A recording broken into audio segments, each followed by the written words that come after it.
अर्जा आपे कदम या ना तुमचं बाबा. काय महत्वाचं काम चाललंय का? नाही नाही.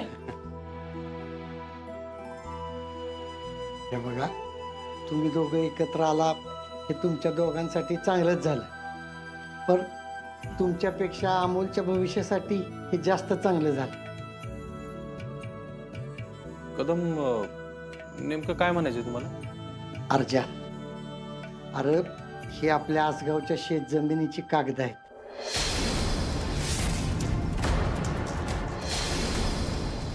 सरकारनं आणि मी 7/12 खाते उतारा काढून वकिलाकडनं ही तयार करून घेतली. बरं, पण हे सगळं कशासाठी?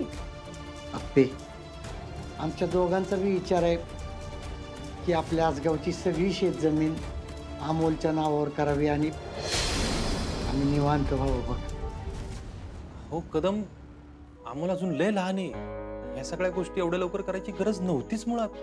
काय अप्पे?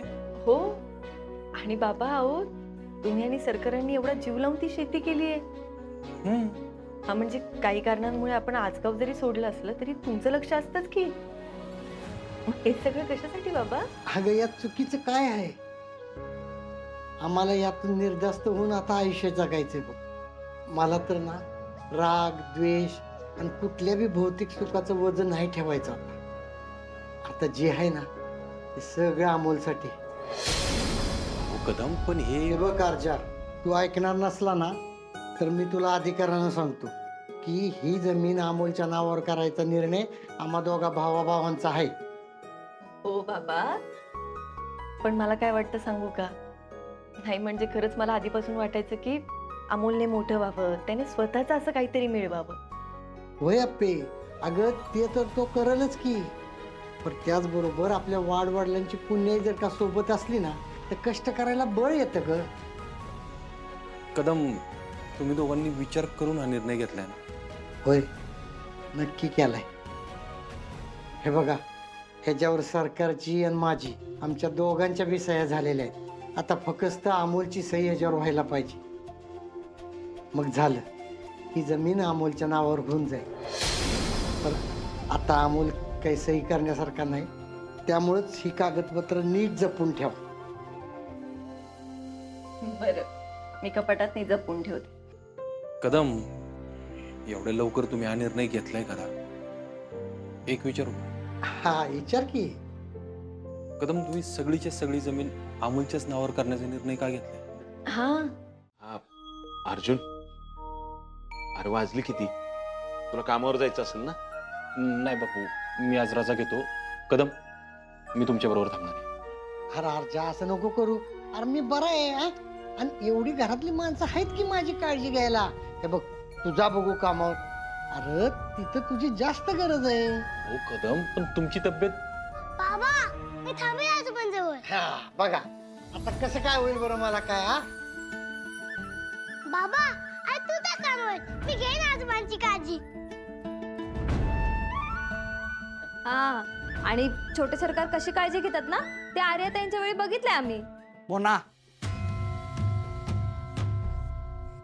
हो तसं नाही, म्हणजे जोपर्यंत बरं नाही वाटत ना तोपर्यंत छोटे सरकार हलतच नाहीत पेशंट पासून. ठीक आहे बाबा, पण तुम्हाला खरंच बरं वाटतंय ना? होय अप्पे, अगं मला काय नाही झालेलं. तुम्ही जावा बघू कामावर. ए अर्जा, तुला कदम काय तुला एवढा नाजूक वाटला होय? जा जा जा, कामावर जावा तुम्ही. बाबा जावा तुम्ही, मी सांगतोय ना. जावा बिंदास. हे बाबांना कशामुळे होतं असं?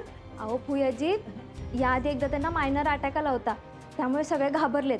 म्हणजे आता बरे आहेत ते, आणि आज झालेला त्रास काही जास्त नाहीये.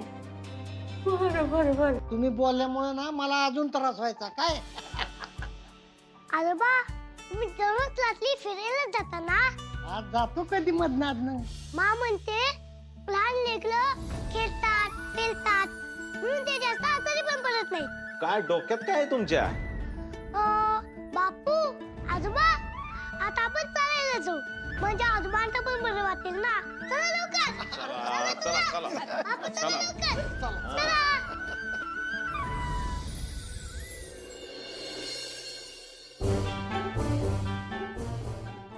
आजी.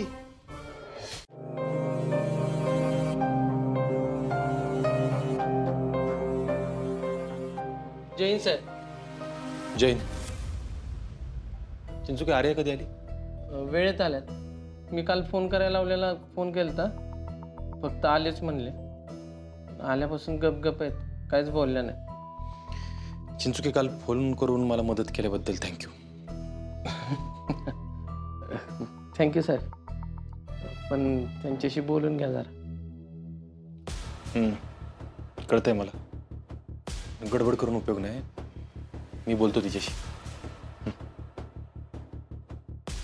आर्या,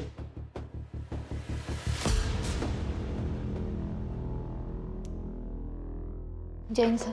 जैन. आर्या, ती देवेन मेहता केसची फाईल क्लिअर आहे? हो सर, उशीर झाल्याबद्दल सॉरी. नाही ठीक आहे, त्या डिटेल्स आपल्याला आजच द्यायच्यात आणि फाईल सबमिट करायला तुलाच जावं लागेल. का सर, तुम्ही नसणार का? हा, मला जरा संध्याकाळी लवकर निघावं लागणार आहे. अगं, कदमांच्या छातीत सकाळी कळाली. काय? आता कसं आहेत ते? काय ठीक आहेत आता. मी तुलाच विचारणार होतो की त्यांना दवाखान्यात घेऊन जावं का कसं. Of course sir. त्यांचा स्वभाव मला माहिती आहे. ते गोळ्या आणि डॉक्टरांना खूप कंटाळा करतात. पण तुम्ही दुर्लक्ष करू नका आणि दर महिन्याला रुटीन चेकअप व्हायलाच हवं. नाही, मी आज येणारच नव्हतो. अमोलने पाठवलं म्हणून आलो. नाही तर मी सुट्टीच घेणार होतो आज. आणि हे तुझं इकडचं झालं की सांग, आपल्याला महात्मा सोसायटीमध्ये जायचंय, तिकडे इन्क्वायरी करण्यासाठी. ठीक आहे सर.